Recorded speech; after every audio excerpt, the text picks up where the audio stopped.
Hello and welcome to Down the Slope. We are live ahead of the Edinburgh Derby, which is taking place this weekend, which has all the marbles on the line. We are currently sitting 2 points behind Hearts. With a victory, it would see us finish fourth above them. With a draw or a defeat, unfortunately, we would end the season in fifth. But I'm joined today by the wonderful Ryan and Greg. Ryan, you were here earlier in the chat. How are you doing? Man, I'm caught in between being absolutely buzzing from last night and bit excited for Saturday, but shitting myself at the same time. So yeah, mix of emotions. And G, how are you getting on? Yeah, I'm good. Obviously, last night was excellent, but at the moment it's more just excitement for Saturday than anything else. I'm sure nerves and whatever will take over, but at the moment it's just pure excitement for Saturday. Yeah, absolutely. And you were at the game, G. Unfortunately, myself and Ryan couldn't make it due to work commitments. But were you there with your granddad?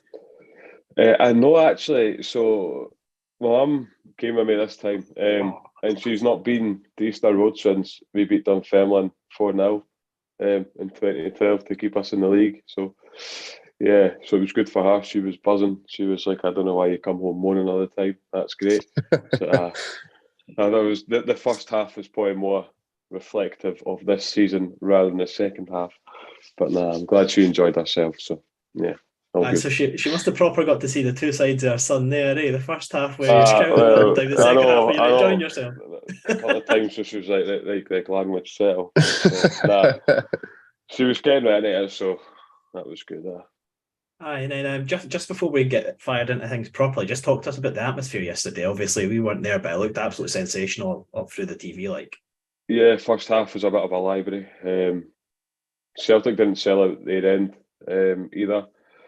But second half, the crowd really got behind the players. I think they could tell early on that the players were right up for it the second half and pressing high up the pitch. And the crowd responded to that. And I think that when you've got a team that's willing to put everything on the line and run the extra yard or whatever and close players down and tackle, then that really gets the crowd going. There was one instance in the second half where Scott Baines rolled the ball out and Lewis Stevenson's come from behind and won the ball, and we started an attack. And mate, stuff like that, it's like celebrated like a goal, mate. Like everyone just gets so buzzing and so up for it. And listen, the players absolutely delivered last night. You might say that Scott Bain chucked a couple in, but I tell you what, Hibs, I would say in the second half performance, Hibs deserved it. Yeah, no, absolutely. I find it very difficult to disagree with that. Sorry, but I might be slightly biased. Ryan, one final question to you, and then we'll get thrown into the listener questions and comments. But just how excited are you? Like, I don't know about you, but like I would say that's probably the most I've enjoyed a football game. Well, a half of a football game when not being there in person ever. Like, honestly, the buzz I felt, like I would, like normally when we score, like when Hibs score and I'm not at the game, I'm like, it's like a wee fist bump. But I was up jumping about the living room like, yeah, beauty, get in there, come on. Yeah. Like, just how excited were you and how excited are you for the upcoming game? I must have lost the head a little bit because Nicola came in from two rooms away and told me to behave myself or we'll get chucked out. Yeah, no, listen, it was a decision for me either to go to the Celtic game or go to Tynecastle due to work commitments. So it was a no-brainer. It would be Tynecastle whether we won or lost yesterday. So it just makes it that bit sweeter that there's absolutely everything to play for, especially when we could finish above the best ever Hearts team, the Hearts team that were supposed to go and split the Old Firm. And they've got the third biggest playing budget in the league. So I don't know if it's them or Aberdeen. But anyway, I mean, everything's on the line for Saturday. I mean, all the highs and lows of the season kind of come down to one game. You couldn't write it. You couldn't write it at the start of the season. And as Hibs fans, I mean, to finish above Hearts, what more could we want than to play them on their own patch last game of the season? I mean, low average, as you would say, we're maybe due one there. So we've got to keep our fingers and toes crossed, all 9 of them. So, listen, and all the us guys and all the kind of group of mates will be at the Roseburn beforehand. So it'll be good to have it. You guys have a few beers and I'll have a fresh orange. So it'll be good crack, it'll be a good day regardless. So. Aye, and if you're going along to the Roseburn, definitely come up to us and speak to us. We'd love to say hi on the match day. And this time, I promise, if you're walking by me, I won't be arguing with any stewards outside trying to get my dad into an empty seat I'd been holding for him for about 3 hours. But at least a couple of people that walked past thought I was a thug. I promise I'm not that bad. But just to let you know for the format of the show tonight, we're going to rock with. It's kind of difficult not to talk about yesterday. It was that good a performance, like that second 45 minutes. Well, ended up being 56 minutes in the end with 11 minutes added on. I don't think any of us are going to get over that anytime soon, but we'll kind of use that excitement to build towards Saturday. But yeah, are you ready to get fired into listener questions, guys? Born ready. Superb. Well, up first, aka Rab kind of poured his heart out to us. We love to see it. He said, an absolute jizz fest of a game. We were amazing all over the bit. Mad ref, dodgy keeping, not from us. And a peach of a face melter from Ewan. Miller, magic. Fish was as strong as a tuna. I love Mr. Hibs, even though he costs us a pin, definitely a pin. Well, that was a lot to dissect. So we'll kind of break that down as we go. So starting off, amazing all over the bit, definitely fair comment. But the first point, mad ref. Oh my god, what moment did you have that Clancy was going to lose the game? Because it hit about 35 minutes and he just lost the plot, didn't he? Cards were flying all over the place. VAR was getting involved non-stop. Greg, you were at the game. How tense did he make the game for no reason? He's just not a good referee, is he? Like, I think Nisbet tripped someday like very soft and he pulled the card out for that. To be fair, Maida, his first one was a booking and he got away with maybe 3 or 4 before he got his second booking. You can go through them. I mean, he got the red card out for Jake Hayes at a rate of knots. He couldn't wait to even it up. Made himself look very silly. The handball even that every man in a dug seen leading up to Celtic's second. He just doesn't ever really seem in control of games of football. And he almost uses cards to control the game. And in reality, it's not the way it should be. But I just don't rate him as a referee. I think he's possibly through no fault of his own. They're not full-time referees, which at this level isn't really good enough. They should be full-time. They should be working on various situations and games. But yeah, I think he got help from VAR a few times last night, but I suppose that's what it's there for. No, exactly. And then we won't go too much into individual performances because we're going to kind of take it as a team performance first, and we'll break down the individuals later. But let's just touch on the penalty, Ryan. We had a bit of an argument in the group chat. I think in real time, Ewan was a bit argumentative against it, saying it was never a penalty. In the replay, Stevenson, he's overcommitted, doesn't he? Wiped the boy out, 100% stonewall penalty. Yeah, I mean, I think in that situation, he's probably trying to anticipate and maybe be a bit too eager. I think in real time as well, when the referee's looking at it, it's at a rate of knots. He comes in there and he kind of clatters him. So no complaints. It's just one of those unfortunate things. Over eagerness and desire to win the ball was ultimately being caught out. No, 100%, mate. And just to kind of capture the emotions of last night, I've kind of collated a few comments together. So Eric Sutherland said, "Yes!"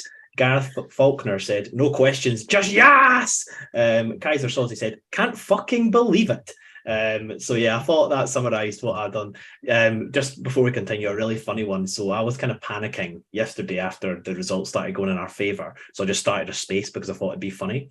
And then doing the space, enjoying myself. Hibs are 2 goals ahead, all to the good. I'm like, guys, I'm just doing this until the Hearts game ends, and I know for a fact that they've ended up getting beat and we're good. And then Hearts score in the 94th minute, and my stupid brain does the maths wrong, and I think that means that Hearts are 3 points ahead of us, so we need a 5-0 win to finish above them this season. And then everybody in the space ends up DMing the page being like, "Harry, we're fine. All we need to do is win at the weekend." I was like, "Oh yeah, for you." So yeah, yesterday was a roller coaster of emotions, to say the least. But up next, where we're going to go, we'll go Tony Swanson. He said, "Totally deserved it. Dodgy pen, goal that should have been chalked off for handball in the build-up. Maida went out to get sent off. Then up stepped Ewan, inspired the team, and for a period there, it was football beauty. Going to say McCurdy did well, all-round good performance." Just wanting to throw back to something that G touched on a bit earlier.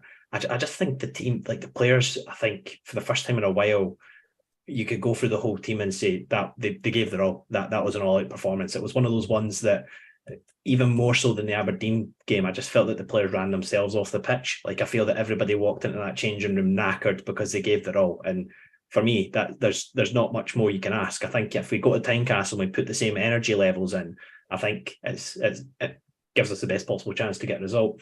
Greg, sorry, you was not with us. Greg, you often like to speak about setting standards. If did we set the standards that we need to carry on to Saturday last night? Absolutely. I was maybe critical on this, but in the first half, felt like he maybe wasn't putting as much effort in as he maybe should have been. But we made up for that in the second half as well. You have set the standards from last night, that second half. That is the standard. You need to go match that and possibly better that. Some of the football we played as well was superb. So I just genuinely think that if you play that we did in the second half, we'll go and win the game. But you need to go and put the effort in. You need to go and match that on Saturday. You can't just do it for one half, the one game, and then think that's okay. And if you go and back that up on Saturday, and obviously last night's result secures us Europe pretty much as Celtic win the cup, but you want to go out and win on Saturday. You really want to finish the season strongly. You don't want to just think, we'll rely on Celtic, but no, you need to go out and back it up and finish the season strongly, because if you finish the season with a win against Celtic at home and Hearts away, then you go into next season with so much confidence, I think.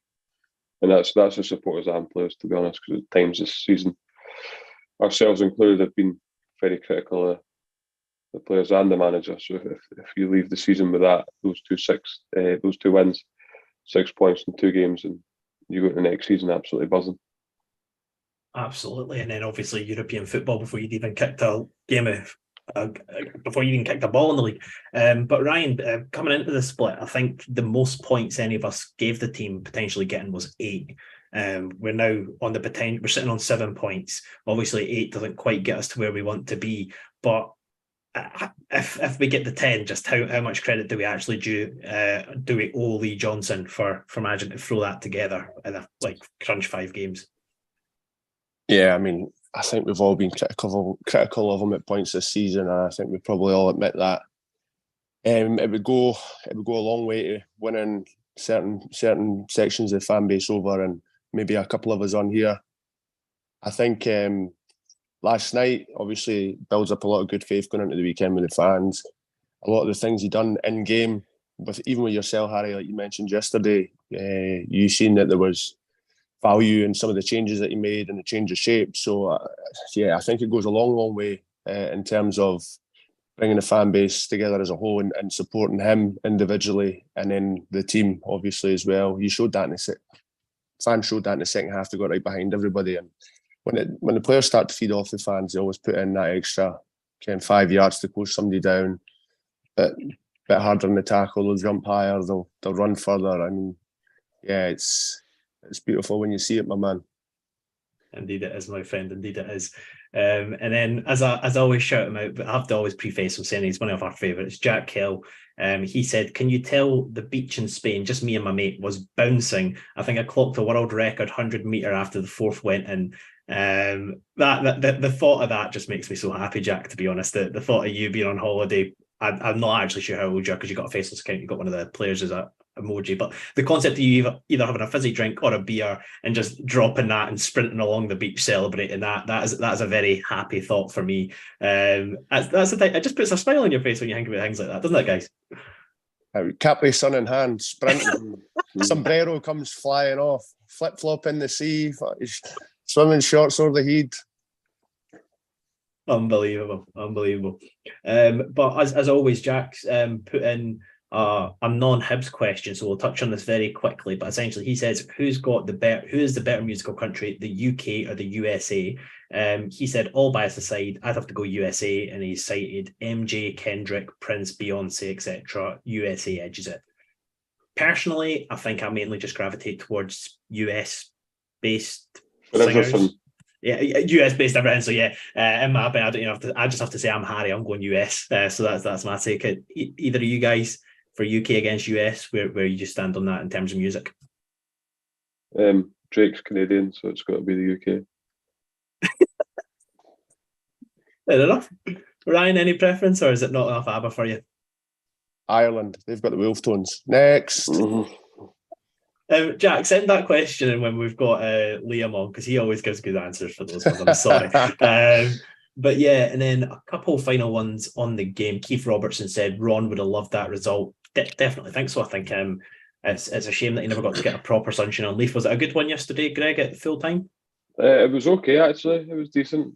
Probably not one of the best, but no, it was good. An Edinburgh Derby sunshine on Leaf just hits different, doesn't it? I know. Yeah, absolutely. Yeah. But signed off the season at home with a win against Celtic. So. Champions elect and scoring 4 goals at home against them, and the magnitude of what it means going into the last game. Yeah, good. And then John McIntosh said, "How bad was the ref? Cheers, Hibs." We've already spoken about that, so we don't have to cover that again. But Hibby Trucker, just to end on the team performance, he said, "Get it right effing up, you Ange. That was Hibby porn, orgasmic stuff." Thank you very much for that, Hibby Trucker. Fully agreed. But one thing, Jack Kell had as part of his question I didn't mention, because there's a certain player that I think kind of unanimously got elected as man of the match yesterday. He's not featured very often this season. He does seem to just get brought out against Celtic, but I think we all know who we're talking about, guys. Lewis Miller. Absolutely colossal, absolutely phenomenal performance. If you want to make your mark on a team, he's done very close to that. I'm going to quickly run through a couple of tweets we got in about him, and then we can kind of discuss our thoughts on it. So Parma Ham said, "What the actual?" Only one explanation, and he put an alien emoji, and then he said, "Man of the match, Lewis Miller." Vince Robinson agreed with him being man of the match, aka Rav said he was outstanding tonight, outstanding. Lee, with my favourite comment probably of the day, said Lewis Miller could throw a fridge freezer up 3 flights of stairs. Was that Lee Rose? Indeed it was, mate. Indeed, what a guy, man. What a gentleman. But just so the first question on it was actually from David A, and he said, "Just how good was Miller? Didn't lose anything in the air. Then the throws were sensational. Beautiful man." I'm not sure if he's saying beautiful man as in like beautiful man, or if he's actually calling him a beautiful man. I think both now apply, so I'm happy with either. But Greg, you were there. You got to see it in the flesh. Just how wild were you by that performance? I think it was one of the best Hibs performances this season, to be honest. Just since Liam's not here, I'll give you a cliche, but he's good with the ball at his feet for a big man, isn't he? He's so physical as well. He's got everything. He's quick. He's strong. He's physical, and an absolute cannon of a throw. When he was lining up for it in the second half, he was quite far out, to be fair. I'm thinking, he's not reaching it. But yeah, he reached it right in the middle of the box, and it's pretty unbelievable how far he can throw a football. But other than his throw, he absolutely affected the game. He won us a penalty. He got an assist across with his weaker foot, so it was an absolute pinpoint cross as well. So the boy's got ability, he absolutely does, and I'm hoping that with a good pre-season under his belt, he'll come back next season and he'll be stronger. I would like to see him at right back and Cadden further up the pitch. I think for me that's perfect. That's what we want to see. Maybe Boyle through the middle. Well, if we can't get Kukiewicz back, and if Nisbet goes or whatever, but it's good to have options down the right. And I think the left-hand side is fairly strong as well. Stevenson, probably been overly critical of him at times, but he's not let us down really. He gave away a silly penalty yesterday, but over the whole, he's solid. And you've got Yuan on the left as well, who just runs for days, pulls all the tricks out the bag, and you can tell that he's playing with so much confidence at the moment. So I think we've got threats all over the park, to be honest. Definitely. And then right, just like I think we got 9 total comments on him, so I'm just going to read a couple more before we get your thoughts there, Ryan. So Ali Gare said, "Great win, great second half performance. Lewis Miller, what a boy! Never seen someone better suited for the SPFL. Big, athletic, quick, strong, brilliant in the air. Why the has he been on the bench all season? And then he also made a comment about this, but we can come back to that one. And then also Jack said, seen Miller pre-season and thought he was a player, never got a sniff because Cadden is favoured. He's had 5 minutes here and there, never had a decent run in the team. Don't know how it's taken to the end of the season to get him in the team, mind-boggling. Start on Saturday. So talk to me about his athleticism. He's kind of one of those freaks of nature that just kind of, like, I fully agree with Ali there. He seems like built for Scottish football, doesn't he, in terms of all the like physicality that he brings. Yeah, and I mean, I'm just sitting here wondering if he's got a contractual agreement that he can only play against Celtic, which is fair enough if that's the way it goes. But Greg touched on a lot of the key points there with what he's saying, and the question that came in there, he is an absolute athlete. You look at the figure and the physique of him. I mean, he's like 6'3". He's as wide as the Clyde. He's built like a brick house. Like, he's absolutely solid. The energy that he showed yesterday up and down the pitch. He showed quality in really important areas. I mean, on his weaker side, late on in the game, and he clips that ball into the back post, and kind of been screaming out for our fullbacks to deliver crosses like that all season into that corridor of uncertainty. Another cliche for Liam. Looks to be very composed and easy with the ball at his feet. He never looks to be rushed or hurried or under any great pressure, which is always a sign of a player that's happy enough to receive the ball in tight areas, which at times this season we've been looking to play out from the back and haven't always had that kind of composure. So I suppose it is kind of a bit mind-boggling as to why he hasn't been featuring more. I wonder if it's a settling in period, a change in culture, but saying that, we've had other players come from other climates like Johan, and he's settled in. So, I mean, God only knows. But I'd be more than happy to see him play on Saturday. And going into next season, I wouldn't be disheartened if he was the one that played at right back. Absolutely not. And then just getting a few more comments on, and I'm always trying, and if you ever send us a tweet or an Insta post, we'll always try and get your questions asked, guys. But Dave Graham said Barrels was top class again too, another player many wanted sold. Noah Skinner said Lewis Miller's barely started all season, started 2 games against Celtic and be our best player in both. Surely we'll start going forward. And then he did ask an interesting question. Should Hibs use the loan market again this summer after our success with Fish and CJ this season? I know it's not really too on topic, but I do think it's a good question, because I know that loans are...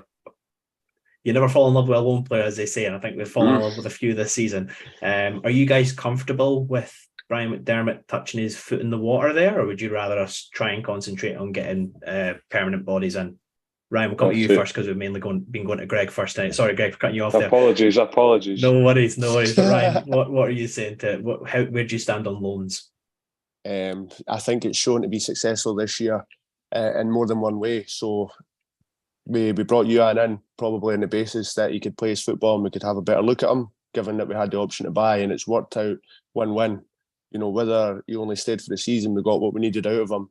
And it turns out we've signed him permanently when he's going to be a player that has a great resale value, and he's going to provide value in other ways to the team with goals, assists and performances. Will Fish as well didn't play for the first half of the season, and he's come in when we lost a vital cog, and he's totally stepped up to the plate. So, I mean, I don't have any qualms. A lot of people say it's kind of that short-term vision, but if it helps you achieve what you need to achieve that season, I've got absolutely no qualms with it. Given that they're not all like Matthew Hoppe or unfortunately Kukurevich with the injury kind of situation, I'd probably just be keen to make sure that if it's somebody that you're going to be having a look at, that you always have that option to buy as opposed to obligation to buy, because if it doesn't work out, like Bojang, you can send them back. Indeed. And Greg, are you on the same thinking as Ryan, or are you like, no, get them permanent? Yeah, I'm all about continuity. I think that there should be no more than 2 loan players per season, and at least one of them with an obligation to buy, as Ryan says. I think if you want to build a winning team and a competitive team, you need to have players that are signed to the club. It's all very well having loan players. I've got nothing really against them, but my preference would be that 2 at most on loan, and at least one with an obligation. Yeah, no, that's fair. I think my kind of stance on loans, I don't really like loans in general. I think that, especially with the big teams, I think they tend to, what's the word for it? Like when you gather everything at once and like not monopolize, but you know what I mean. But they kind of over congest their squads with players. And yeah, I don't really like loans in general. But I think when you're rebuilding, I think kind of filling in stop gaps whilst you're trying to find a permanent player to fill that position long term, I don't mind that. Don't mind it. But yeah. Loans, yeah. If I can get CG Egan Riley back next year, as I said, I would take him on a heartbeat. But one final one on Lewis Miller, Jeff Ashton. He said, do we just get Miller on for Celtic games, or is LJ going to unleash him on Saturday to launch Mackay 10 feet in the air, or any other Jambo in the vicinity? Then he said on last night, what an effing second half. Just got back to the lakes and sleep is not an option. I don't think he slept since, to be honest, our Jeff. And then he says, I'm falling in love with Yuan too. Yeah. Let's talk Ellie Yuan for a second, guys. Some players, when they sign a permanent deal, they just kind of fall off. We kind of had that with Canberry, had that with a few players down the line. But I thought Yuan was excellent against Aberdeen, and I thought he was brilliant last night. I thought he was really good. He kept on trying to find runs in behind when he was on the ball. He was aggressive running towards players. And I think it seems to have reignited him since he's got his contract, to be honest. Greg, yourself, how much did Ellie Yuan impress you? And when he sent I believe it was to the Shadow Realm, I don't know if I was going to ever recover from that one. Broke his ankles, sat him down. Listen, Ellie Yuan is an absolute player. Sometimes a little bit too selfish, but he's got the confidence to go and try and do it himself. But I think what you've seen from the start of the season is a player that's matured a lot. You know, he's certainly getting to grips with the Scottish game, and he's learning things. And you know, I mean, obviously his second goal last night was a little bit fortuitous, but the first one, oh my God, the technique, left foot and everything, like he's not even broke sweat. He just shows so much ability, even in the box and tight spaces. It's step overs. He's trying to find that extra yard to get the ball across. He done that a couple of times last night, and unfortunately there was nobody there to tap it in. But what a player, you know, he really does get fans off seats, and he excites fans, and I'm sure that he excites his fellow teammates as well when they're looking for him in behind, and you know that when he's through on goal, there's a very good chance that he's going to score. The only thing is that he is at the moment probably the main man. When Boyle comes back, he's not going to be the main man. But I think that opens up a whole other conversation about how good our front three can be. I think we said at the start of the season how good our front three could be. But next season, with a fully fit Boyle, a Yuan who's had a season under his belt, and hopefully another striker, you're laughing. You know, and defensively we've been good. We've had the third fewest shots on target against. Just unfortunate our goalie's had the second lowest save percentage. So that's not helped, but I think defensively we're looking good, and we've got players in the final third like Ellie Yuan that can go and affect games in so many positive ways. Definitely. And Ryan, just tell me, just summarise when Greg spoke there, it got me feeling some kinds of ways, to be honest. Talk to me about Martin Boyle one wing, Ellie Yuan on the other. How exciting a prospect is that for next season? Greg's hitting all the notes tonight, isn't he? Yes. Oh, he's singing. I'm listening. You're on fire, bud. Honestly, I felt like, where are you going with this, Greg? But nah, listen, it's poetry in motion, brother. I'm going to come up with all the cliches since Liam's not here tonight. No, listen, just touching on what Greg was saying there about Boyle obviously going to be the main man, fans' favourite and stuff. The hope for me is that they strive to kind of better each other.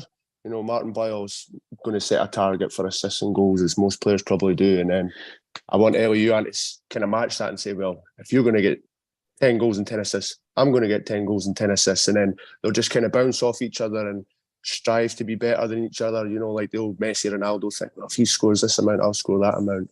And not that they'll be playing for the same place, but competition and is healthy and it gets the best out of everyone. And yeah, I just hope that they kind of bounce off each other, and it'll be a very exciting prospect to have two real threats on either side of the pitch.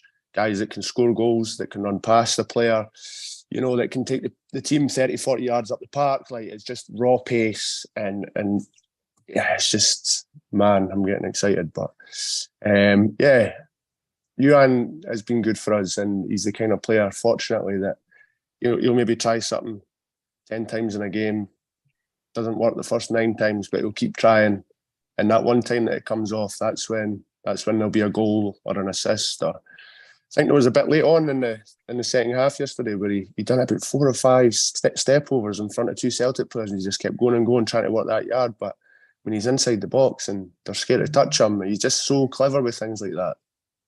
And by the way, it's phenomenal how fit he is as well. I think it's like the 95th, 6th minute last night, and he's still sprinting past players. Like, he probably does hurdles in his sleep, man. Do you know what I mean? It's like this is what you want. You want a player who's so positive and forward thinking, but has also got the engine for it as well.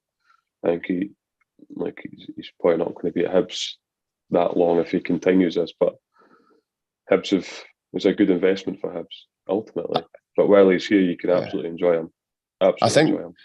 Yeah, you're right, Greg. I think there is also a really strong connection between him and the fans. There seems to be that mutual love and understanding. I mean, like, we all unconditionally love him, man. Like, there's no question about that. But he proper loves the Hibs, eh? Mm-hmm. He proper loves the Hibs. Like, phenomenal. But I think there's a few characters like that. Bashiri as well. Yep. I'm not going to say it's one of the most likeable Hibs teams, but there's characters in there that you can absolutely resonate with. 100%. Yeah. Agree. And speaking of characters, I love my segues. One person who showed their character, I think they shut a lot of people up, including me.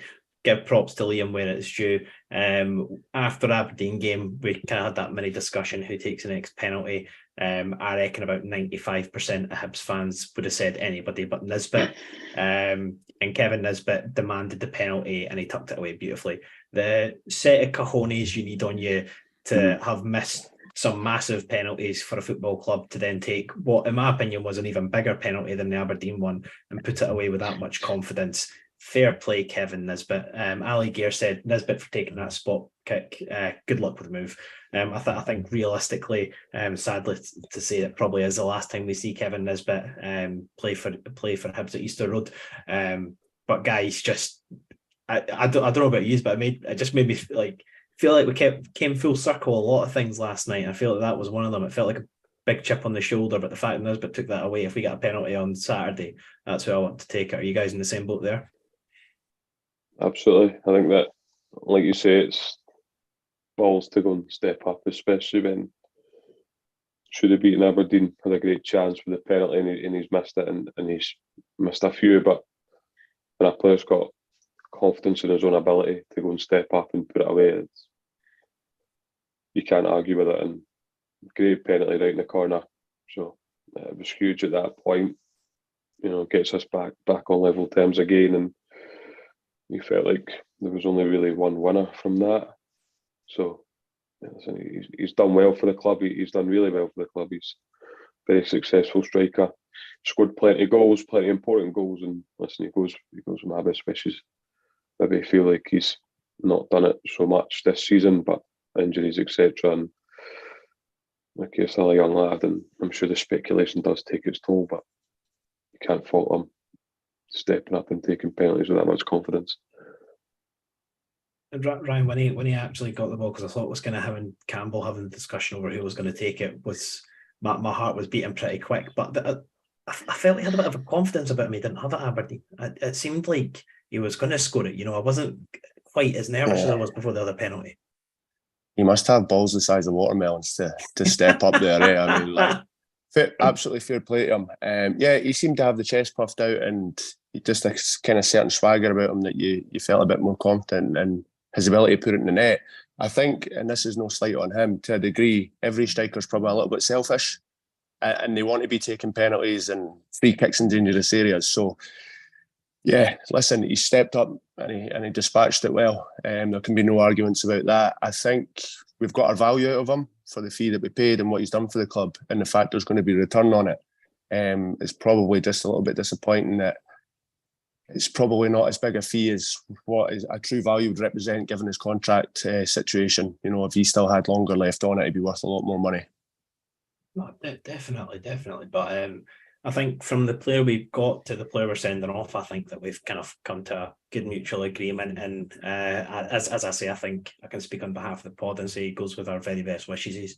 He's done great stuff for us, and it's a shame for him that his best season was with no fans there, because I think we'd have a lot closer connection with him if it wasn't thanks to the COVID season. But we're going to talk about two more Hibs players, but we can talk about all of them if you want to. But first, I need to mention a certain Celtic player. Their initial agent last night that kind of got the momentum flowing in our favour. Dan Taylor said, "How effing determined was Maeda to get sent off?" That might be the most stupid challenge I've ever seen, because it was so late. If he'd got the ball, he was miles out for the goal, so he wasn't going to do anything anyway. Like, do you think he just lost the head? Like, he was all over the place, but not in the right ways. What was going on there? He's one of those kind of players that can't do it away to Hibs on a cold Wednesday night. Although it wasn't cold, but I don't know. Maybe you'll hear a story come out in a couple of years, similar to the Ivan Toney one, that he's been done for the old betting, eh? Yeah, it'd be a logical explanation. I don't know. It was daft. He's obviously just had a massive brain fart and thought, can I really be bothered tonight?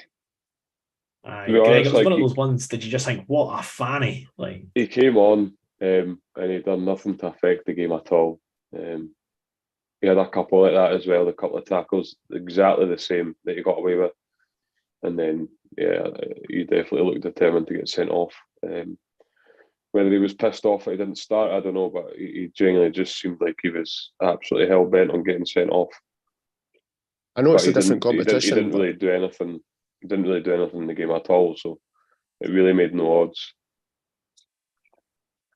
Sorry, I was just going to say, I know it's a different competition, but if that was potentially going to rule him out of the cup final, it's very stupid. You know what I mean? Like, I don't know if bans carry over into different competitions, but you got to think about those kind of things. He obviously doesn't give a hoot. I don't know what was up with him last night. He usually is a danger, to be honest, with the pace, but he'd done nothing to affect the game in any way, shape or form last night other than getting sent off. Right, and fair play to Hatate for pure juggling the ball about on the route to the second goal. That was, I still can't believe that. But anyway, he literally carried the ball for a second day. But someone that's actually in the chat tonight, I see you in the YouTube comments section there, Mr. Max Vauberl. What a gentleman. He's going to start us off by saying Paul Hanlon needs a statue. And just following in on the Paul Hanlon love, Dave Graham said, "Are Paul Hanlon and Lewis Stevenson two of the actual greats now? They have dragged us through the season with demand and full support." So first of all, Paul Hanlon, I'm not sure if he warrants a statue quite yet. I suppose he scored that goal away at Tiny, but I love the sentiment. And if there was a player in the current squad to get a statue, it'd definitely be a coin flip for me between Stevenson and Paul Hanlon. But I've been an advocate of Josh Campbell being player of the year, but I think Paul Hanlon, like, every time we win, he's been immense. I think Paul Hanlon has had his finest season this year. Aged like the finest wine you can possibly find. I don't know how good aged wines taste, because I don't taste many wines, but he must be a tasty one if he has a wine, eh? What a gentleman. But Greg, you've probably on the podcast been the biggest critic of Hanlon, but I know this year he's done quite a bit to win you round, eh? Never. Yeah, no, he absolutely has, to be honest. I think he's been solid. You can't argue with his performances. Quite unfortunate the goal last night. One of them that you just sort of lose where the ball is. Keeper maybe slow off his line, but you can't argue with the dedication and commitment he shows, to be honest. It's maybe at times, other circumstances like him playing through injury doesn't help him, but he absolutely can't fault his effort or his work rate. And I think him and Will Fish have been such a good partnership together.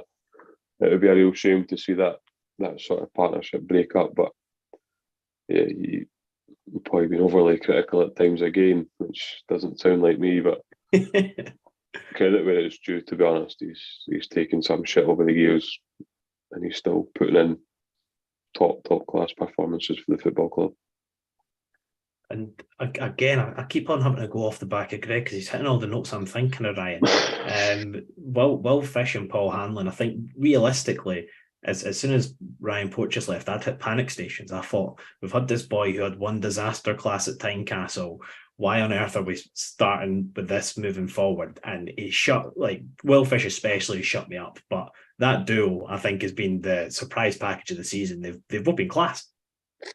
Yeah, you just reminded me of something pretty funny. That game at Tynecastle you're on about, I actually had to manhandle Greg out the stadium because he was rather upset that day. He was You've made that up. You've made that up. I've got witnesses. So listen, it's been an absolute colossal of a partnership. I mean, I for one, and not many would have expected that be the case when Porteous left the club, and we failed to bring in a natural replacement. So I suppose in a way he kind of got chucked in at the deep end for the second time. The first time being Tynecastle, and he really, really stepped up to the plate. He's been great, but talking about who's playing next to Paul Hanlon, I think that's been a big part of why Will Fish has developed so much. You're talking about a guy that's got bags and bags and years of experience playing at this level. He knows exactly what it takes to be successful in this league, and he's shown in the last probably 8 to 10 weeks exactly what he means to Hibs and why we need him to be there.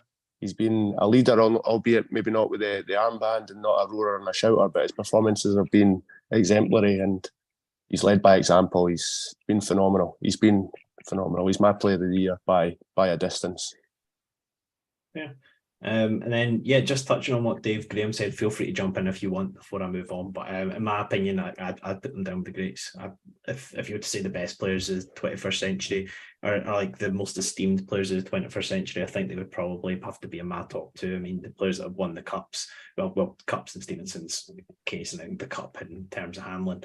And the thing is, they're not flashy players. They never will be. It's not their style, but they're long-serving servants that have done fantastic roles for the club, and although they've been there for a few dark times, they've, as Graham said, helped carry us through this season, in which we thought was going to be pretty terrible at certain points.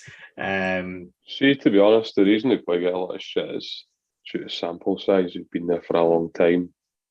Players that come and you think, oh, they're class of maybe a couple of years, 3 years tops, but they've been here through a lot. A lot of good times, a lot of bad times, and they're still here. So sample sizes was obviously a big thing because they have played considerably more games than a lot of other players. Of course, you remember the bad games. You probably don't remember many of the good games as such, but you absolutely can't fault either of them. Still churning out performances after however many appearances and still giving everything, which you have to commend because they've been great servants to the football club. And then anything else to add in there, Ryan, or happy to move on, my friend? I mean, it's hard to follow up Greg tonight, so just move on. One final one from Max. He said, what a win. Which Hibs player right now would you want to be our manager one day? Also hoping we can get a Hibs on a US tour. I'm assuming that means that he's over there. So, Max, that's awesome. If we can get a US tour, I'll be over there. Don't you worry. Greg, Liam, Ryan, they all know I'll be there in a heartbeat. I'm not allowed into America, so I'll meet you in Canada. Nah, I'm just kidding. Jesus. But talk to me. Future Hibs manager, anybody in the squad that you'd happily see take the reins? Lewis Stevenson's not the kind of guy. He's just, it's not his bag. I mean, you see, he's really modest and quite down to earth. I think you've got to be a certain level of ego to be a manager. I think most managers would probably admit that. So, I don't know. Joe Newell fancies himself a wee bit. How about him? I'd say Joe Newell would trade his assistant. Yes. Good cop, bad cop. I reckon they'd be very nippy in the dugout. They'd be all over the opponents the whole time. I reckon we could get Jake Doherty to be a wee shit talker. Like, I don't know if this is a hot take. I know he's been a bit under the coals of late, but I reckon David Marshall, to be honest, any player that's got international pedigree, I always think has got a good chance of being a good manager. I don't know if that's a cop-out, but for me, out of the current squad, I would probably just because he's been around the game so long and he has like helped Scotland get to the Euros, etc.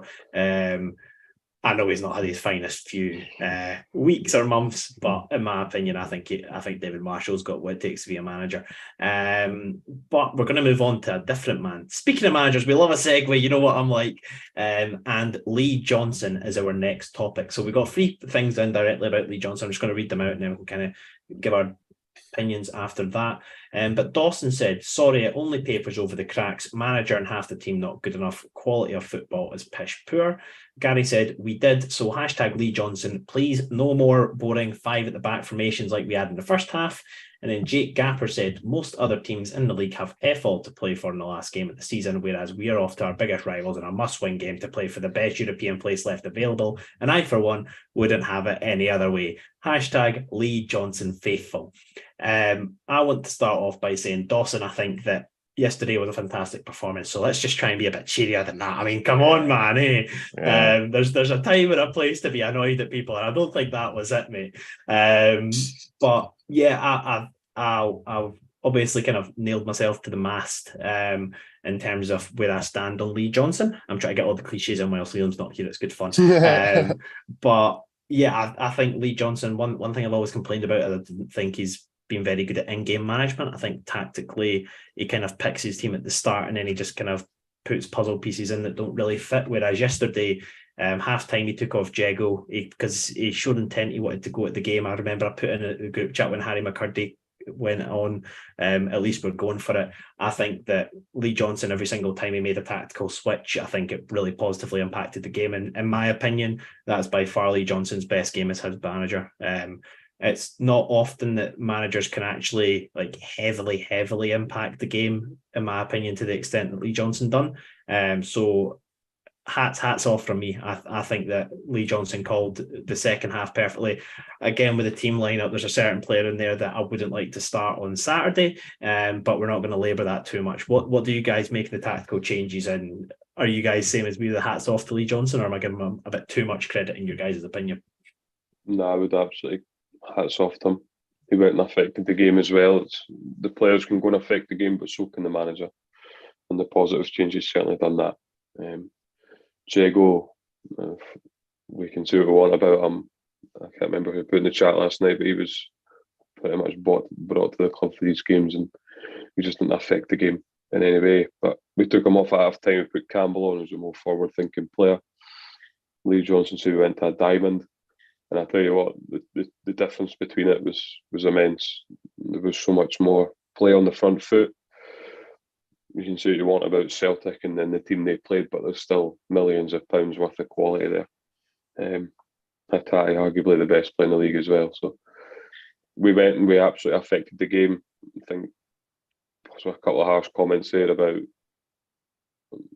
pretty much insinuating it was a dead rubber for Celtic last night, when really they've got cup final places to play for. I think instead of looking at Celtic, we can maybe look at ourselves for a change and be positive about Hibs. But for me, Lee Johnson got it absolutely spot on last night, and been critical again of him throughout the season, but last night you have to take your hat off to him because he really did. He got it spot on. Brian, you got to try and follow that one up. Wow.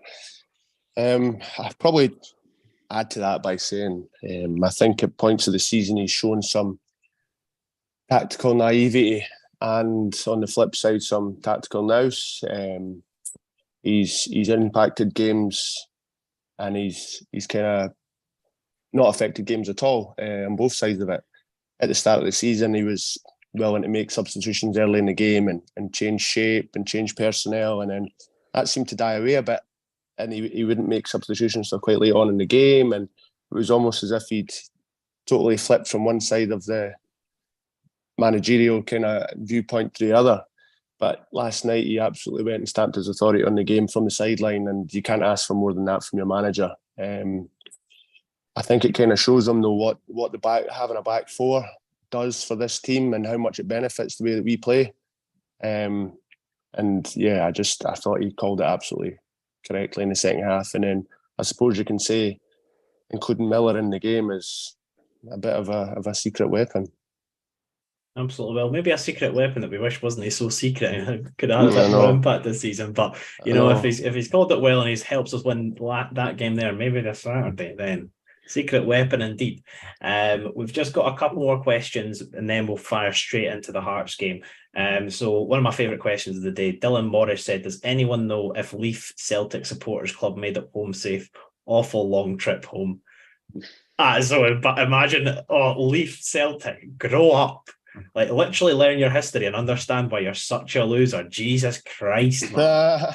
That's grim. That is grim behaviour. If you're part of the Leaf Celtic supporters club, just give the head a shake, mate. Give the head an absolute shake. It's embarrassing. George Wilson said, have they got the plane on standby?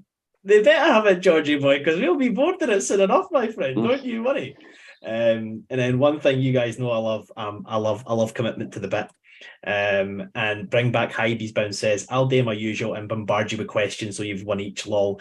All right, we'll do our usual. We'll try and get them all in the winner. So he said, how many millions will we eventually get for Sleepy? Whereas Lewis Miller been all season, JDH has to stay. Will Hearts fall apart again on Saturday? So he's given us 4 questions for 3 of us. I'll take the first one. How many millions will we eventually get for Sleepy? I think that nickname should cotton on. I think that's really funny for LAU and Sleepy. That's a cracker. I think if he performs like he did on Wednesday on a consistent basis, I reckon we're looking at a good £6 to £10 million player. Like, I genuinely don't think that's out the realms of possibility. I know it sounds stupid, but see non-domestic talent, they always just seem to go for more than domestic talent. So yeah, I think, especially with the likes of Italian teams looking in at the Scottish game, he seems like a really strong player in Scottish football, that if the teams from Serie A are continuing to scout, I would be shocked if they somehow manage to miss him. He's definitely a raw player, but if he continues on the trajectory he's on, we could get a fair splash for him. But Ryan, you get your glasses on. We'll give you the specs and let us know if you can see where Lewis Miller has been all season. He must have been tied up in Lee Johnson's wardrobe or something, man. I don't know. It's a weird one, man. It's a weird one. He's no weirder than him being pictured in Lee Johnson's wardrobe anyway. He maybe wants to have him for more than one season, so he thought, just tie him up for a few months and see what happens next year. Nah, I don't know. I think we touched on it earlier on about, whether it's settling into a new culture or whatever, but it's probably more frustrating than anything, knowing that he's as good a player as what he is and he hasn't featured. I know, definitely. And then Greg, we'll give you from Bring Back Hibs Bounce. We've not spoken about him. He was actually brilliant again last night. I would say if Miller wasn't on the pitch, he'd be the clear man of the match. I'm just going to say a name, 3 words technically. Jake Doyle Hayes. Greg, go. I think you've undersold him by saying he was only brilliant. Apologies. Give me better words. Fill it in. World class, I would say. And to be fair, he was absolutely phenomenal last night. There's no doubt about it. I think he looked right up from the off. He was getting stuck in. He was doing everything that you'd expect. And I think he went down at one point with cramp and just ran it off and continued going. It's proper dedication from. And it's what you want to see from your midfielders. I think a couple of them had to go off injured, which isn't good. But JDH was like a man possessed last night. Incredible. Like, he's just so neat and tidy on the ball, but he can also tackle. He can also get in people's faces. It's an absolute so a scandal that he's not been involved more this season. And ultimately in January he was halfway out the door. So bit of a disgrace, but he's here now, and I'm hoping that Hibs will keep him now, and because I think he's absolutely worth the time invested in him, especially after performances like that last night. So impressive from start to finish. Ryan, you carry it on. Just keep giving Jake Doyle the Hazel loving that he deserves. Okay. So if I was going to war, I'd have Greg on my left hand side and Jake Doyle Hayes on my right. I mean, there's 2 guys that would absolutely sort out the enemy. It's the limited game time he's had this season. More so in the last 3 or 4 fixtures that he's played, he's shown how important he can be for us, and his real quality really lies out of possession, which I always say is understated in football. It's one of the most important aspects. He works his knackers off. He gets himself in the right positions. He presses opponents. He's so dogged. For a guy that's quite slim and small frame, he's so wiry and determined. And there's probably a bit of that in most Irish people. It seems to be their kind of culture. But I think he's an absolute asset to the team. And given that he was halfway out the door in January, like Greg says, he probably got the bit in between his teeth and thought, well, I'm going to show this club why they'd be silly to lose me. And I think even fans that probably didn't rate him so highly have kind of come round and said, well, he does actually have importance and value to the team. Out with everything he does off the ball for us, he's very good on the ball. He obviously comes through a good youth academy, so he's been exposed to a decent level of football in his younger years, and that carries on with you, or it should do. He's got a pretty immaculate first touch, and he can pick a pass. I mean, he's probably my favourite Hibs player, which a bit of an unsung hero, but I just love the way he does his work, and nothing to do with the country that he's from, of course. And then I know it's a thing that gets branded about a lot in football, but he gets it, doesn't he? He proper gets it. And a couple YouTube comments, guys. First time we're saying that on a live. We had Ian who said Jake Doherty was brilliant last night, and Ramy Cool said he was ace. I like that use of the word ace. Not really heard that in a kind of, what's the word, describing word for someone in a long time. So good use of that. And then you just like it because it sounds pretty American, man. Yeah. Don't give Greg fuel to add to my fire. But bring back Heidi down. The last question: will Hearts fall apart again on Saturday? Yes. And speaking of which, we love a segue, and we are getting fired straight into it, guys. If a football season in the Scottish Premier League is a 38 book chapter, we are about to write chapter 38. 37 chapters have been written. It comes down to the very final chapter. The climax is just around the corner. As soon as it hits 12:30 on Saturday, it's going to go down, guys. Either Hibs win and we leave on top of the world, having finished fourth, was it 14 points we were behind Hearts at one point this season? As Ryan said, they were lauded as the best team in Scottish football outside the Celtic and Rangers for years. They had fans telling us that Robbie Neilson was going to bring the league title to Tynecastle in the next 5 years. Like, we had realistically in January we were demanding the manager's head, and look where we're at now. We're at the stage where if we win that game, everything's forgiven. We finished fourth, and we all look back and say, you know what, there was ups, downs, but we had a pretty good season. So guys, let's just keep running with the fan questions. We love them so much. David McEwen said, only question it matters: time is Roseburn open on Saturday? I have it on good authority it's 9 o'clock, so I'm going to show up for about 8:45 and see how we get on. If worst comes to worst, I'll have a good 4-pack with me so I can chill on that before the place opens. But yeah, I've heard 9 o'clock. It might be slightly later. If you want to be there for 9, we will be. I can't say for all the guys, but I will be myself. Greg, what time are you going to head down to the Roseburn? Probably about 11 o'clock on Friday night. Good. Just camp outside. Oh, Ryan, I know you're not drinking, but just to soak in the atmosphere and spend time with the boys, what time are you going to get along? So I'm the hired driver for the day, actually. So I'll need to consult my client, who is Mr. Ewan Willy Wonka Wilson. Hey. So I'm not sure. He's quite an organised guy, to be fair to him. Shout out to Ewan. So he usually tells me a time and I get myself there for that. So whenever that is, I'm sure he's planning to meet you guys when you plan to be there. So yeah, we'll be there around the same time as you.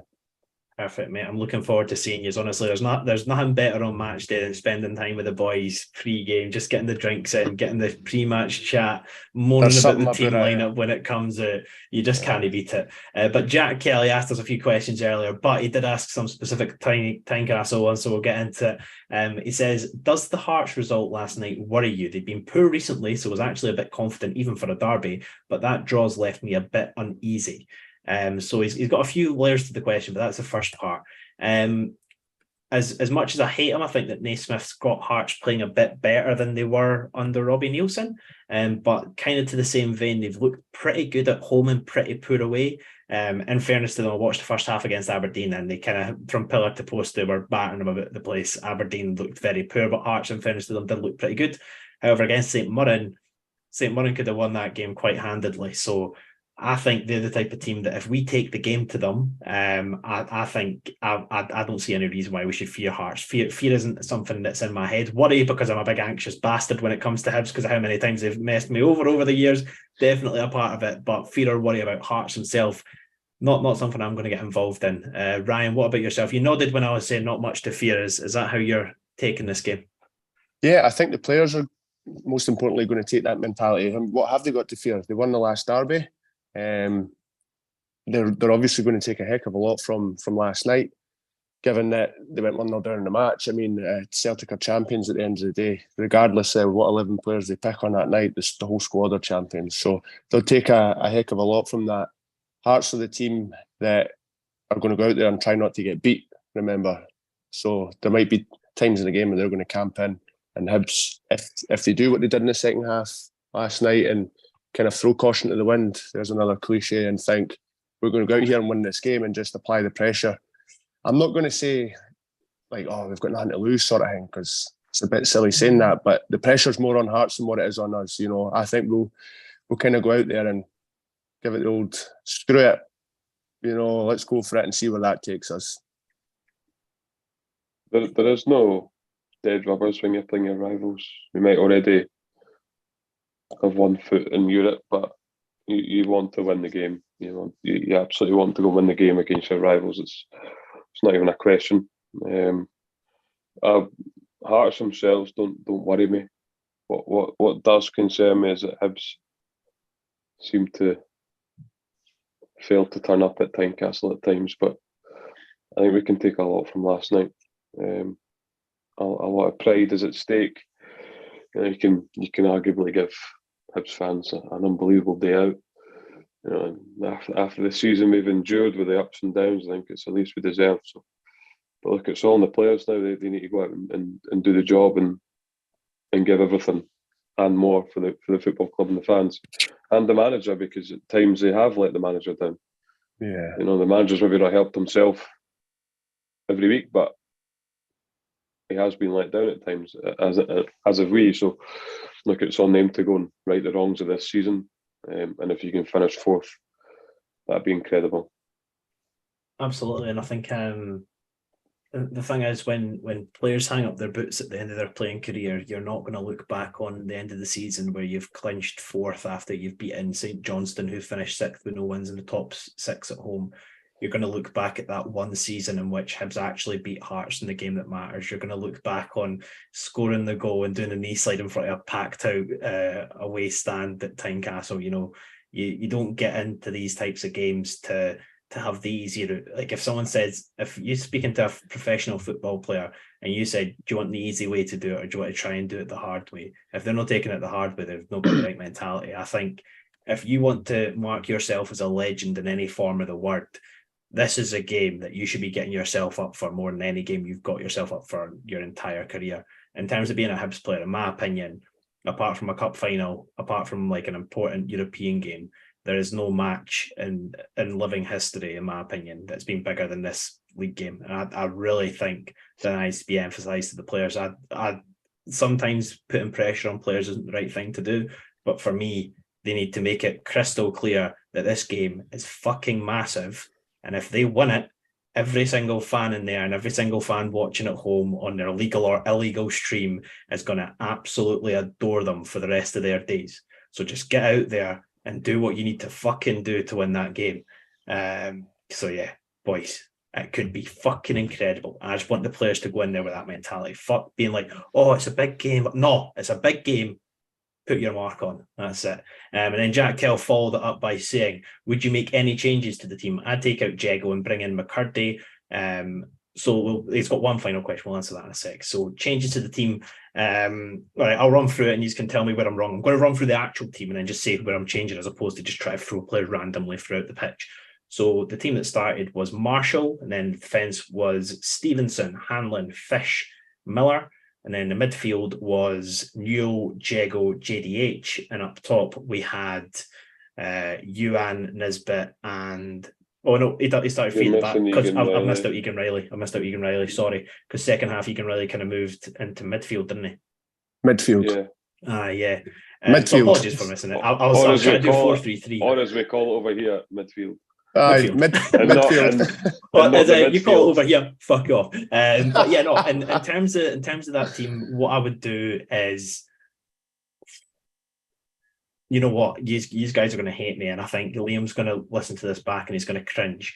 but I fucking adore. I've been trying not to swear this pod, but I've just started, so I'm going to continue. But I adore a storyline. So for me, I think I actually agree with Jack. I would take out Jago and I would start McCurdy. I think McCurdy, he's been unlucky at times, he's been poor at times, but I think one thing that's unquestionable with him, I think he tries, and I think the effort's going to be a massive thing, and I think that he's the type of player that with the energy he's going to exude, I think other players are going to like try and emulate that. I think he's the type of player that we need in a game like this that will actually G up the fans, G up the other his opponent, like his players, and he'll wind up the opponents. For me, I like that. And no offense to Jago, but the team, we played on the front foot after he went off. I just think that when there's a time and a place for a game for a player like Jago, and I just don't think that Tynecastle is going to be that. So for me, I'm there's with a wee you, flaw Jack. Though, Harry. There's a wee flaw, bud. Go Egan for it. Riley's injured, probably going to miss the game. Is he? Aye, and Joe Neal's got to be x-rayed or checked over in the next 24 hours. So it may be enforced that certain players will have to play anyway. Fair enough. Yeah. Well, what about you guys? Who, if in an ideal world, who are you seeing? If we're considering Egan Riley out, then what would you guys rock with? So we would go with the back four. I think Greg probably agrees with me on that. You can do the midfield, Greg. No, I'll do the midfield. Not the midfield. I'll do the midfield. You do the midfield, bud.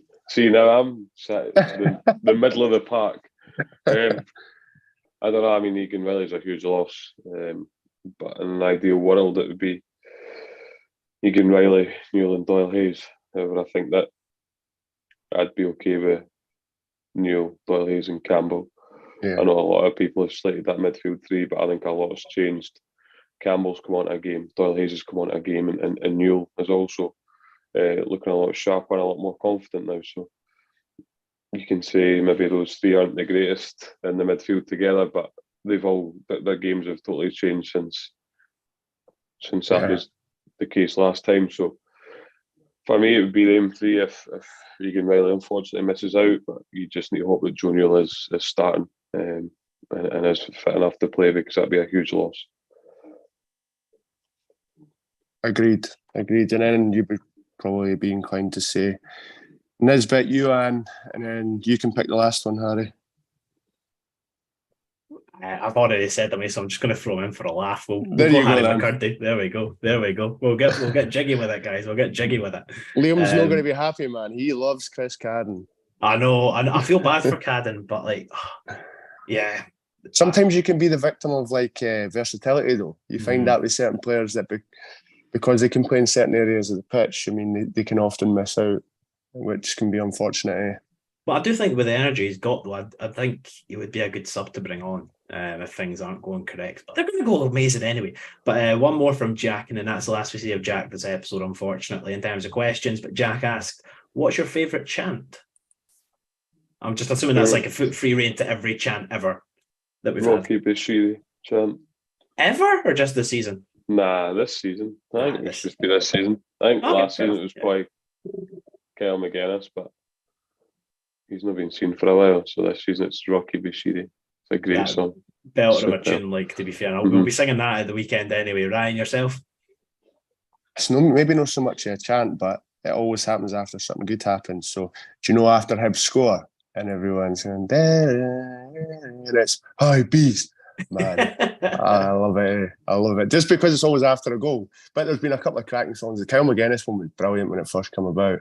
Rocky Bashiri one is also very good. The Chris Cadden song was good. There's been a few crackers. What about you? I would have to go Warburton's a fanny all time. I think that's a belter. And then, what would they do after that? For this season, I would have to say the Bashiri song. I think the Bashiri song is a belter, an absolute belter. I find there's something special, right? See, when you're playing a cup game or you're winning or whatever, and it's the Hibs for the Cup song, man. I love it. I only feel like it should be sung in cup games, like, Hibs for the Cup.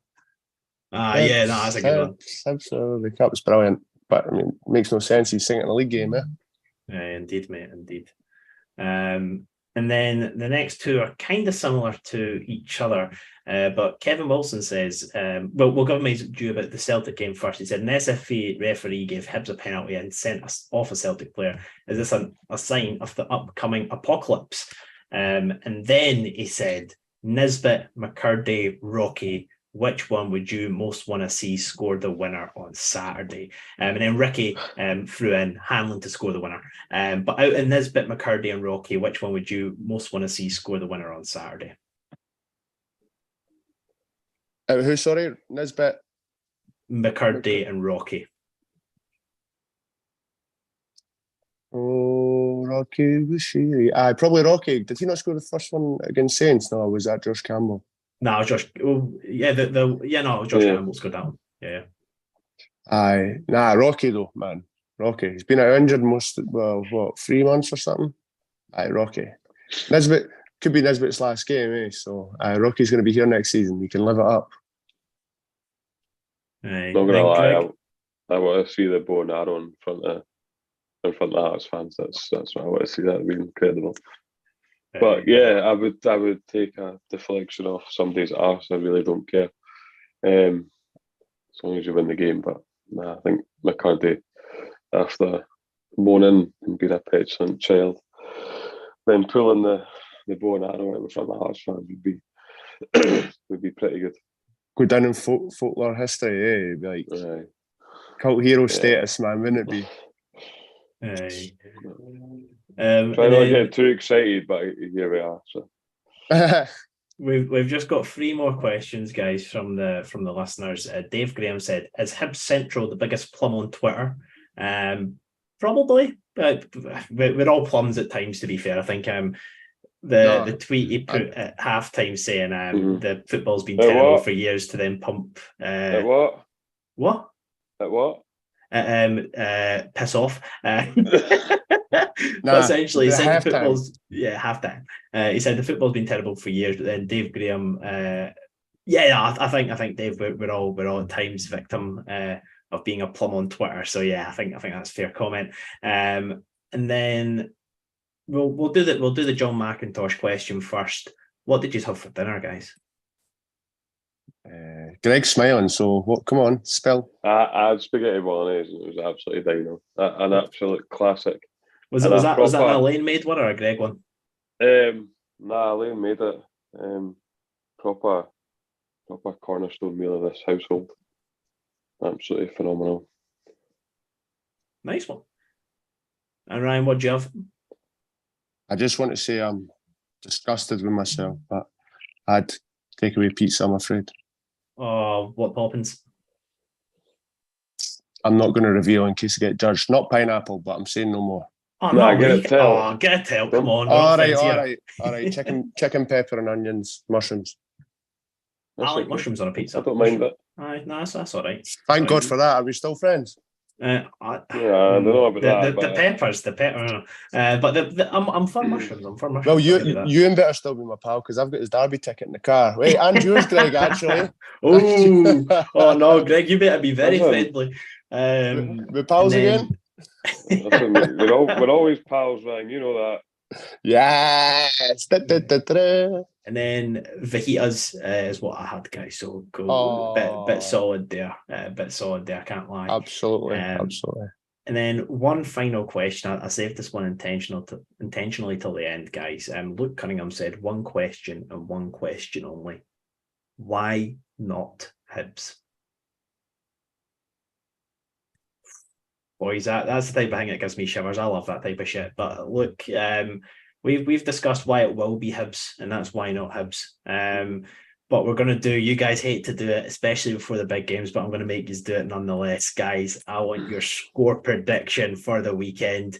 Ryan, we're going to come to you first. 12:30 kickoff on Saturday, final game of the season. Everything's on the line. Hibs are away at Tynecastle. What is the score going to be? 2-1 Hibs.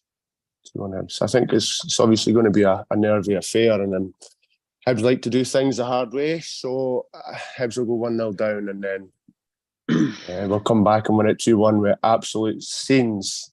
Bodies getting flung on the pitch by Lewis Miller and bow and arrows getting flung from Harry McCurdy. It's just going to be absolutely wild. So, yeah, nothing ever comes easy as a Hibs fan. 2-1 Hibs. Greg, talk to me.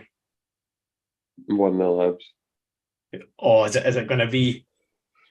I think it might be early on, and then it'll be the Alamo for like 80 odd minutes. But yeah, I don't know. We'll see. I would take anything as long as it's a win. It just needs to be a win. You know what's going to be absolutely sensational, boys? You know when something's so nice you have to do it twice? LAU first half falling asleep in front of the Hearts fans, and then they're going to batter us and pepper our goal for about 40 minutes straight. And then second half with about 5 minutes to go, LAU on the break, he's actually going to nutmeg Xander Clark, and he's going to make it 2-0 to Hibs in front of our faces. We're not going to see it because we're all going to be jumping about each other, but LAU's going to be standing there like that in front of us with minutes left on the clock to finalise our spot in fourth. And it's going to be beautiful, guys. I'm going to go 2-0 Hibs, and it's LAU Day. We love to score braces at Tynecastle, don't we? We had the Darryl Horgan game, we had the Martin Boyle game. So yeah, guys, it's going to look good. It's going to look good. But yeah, no, we've kind of covered everything off. Obviously, Celtic game yesterday was incredible. We've had an up and down season, I think it's fair to say. And everything, it just leads up to Saturday. You know, I love my storytelling. Sometimes it falls flat on its face, but that's kind of part and parcel of being a football fan. But guys, we excited?